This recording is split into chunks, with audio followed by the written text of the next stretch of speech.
ስሜቶቻችንና የልጆቻችን ማንነት።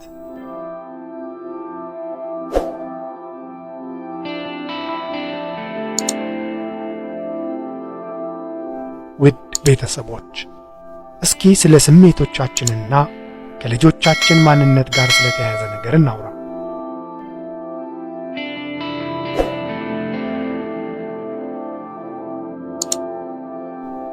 ምን ያህል የእኛን ስሜት ከልጆቻችን ማንነት ጋር ለይተን እናውቃለን?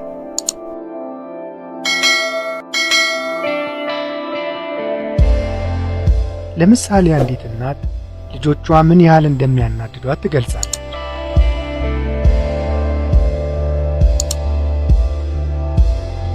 ቤቱን ሲያቆሽሹ ትበሳጫለች።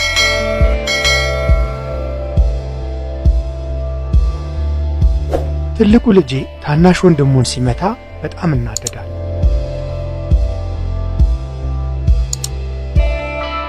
ይህን ሁሉ ብር ከፍዬ ያስተማርኳት ምንም የትምህርት ፍላጎት እንደሌላት ሳይ ተስፋ ታስቆረጠኝና ታበሳጨኛለች የሚሉና ተመሳሳይ ስሜቶችን ልትገልጽ ትችላለች።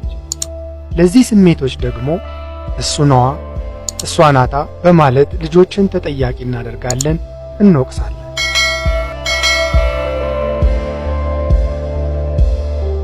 በዚህ መሃል ላይ ግን የዘነጋነው ነገር ለራሳችን ስሜቶች ተጠያቂዎች ራሳችን መሆናችንንና ልጆቻችን ያናደዱን የሚመስሉት ነገሮች ከራሳችን ፍራቻዎችና ፍላጎቶች የመነጩ መሆናቸውን ነው።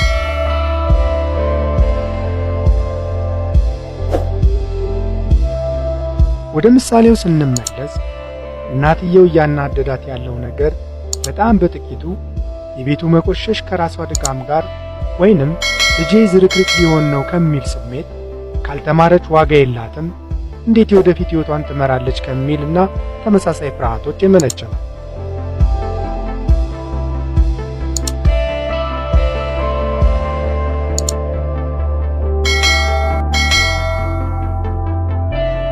መገንዘብ ያለብን ነገር ደግሞ ልጆቻችን ራሳቸውን ነው እየሆኑ ያሉት።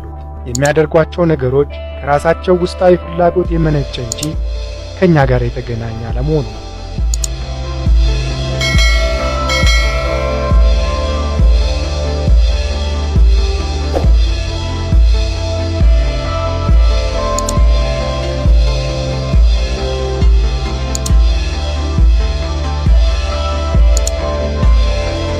ለራሳችን ስሜት ተጠያቂዎች እኛው ነን።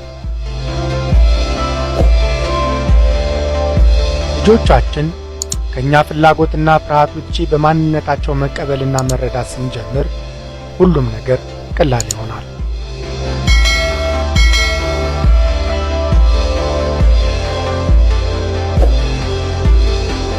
ለማስተማር የምንፈልገውን ነገርም በቀላሉ ልናስተምራቸው እንችላለን።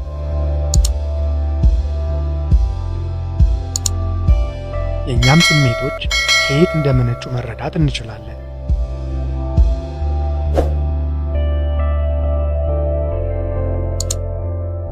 መልካም ጊዜ ይሁንልን።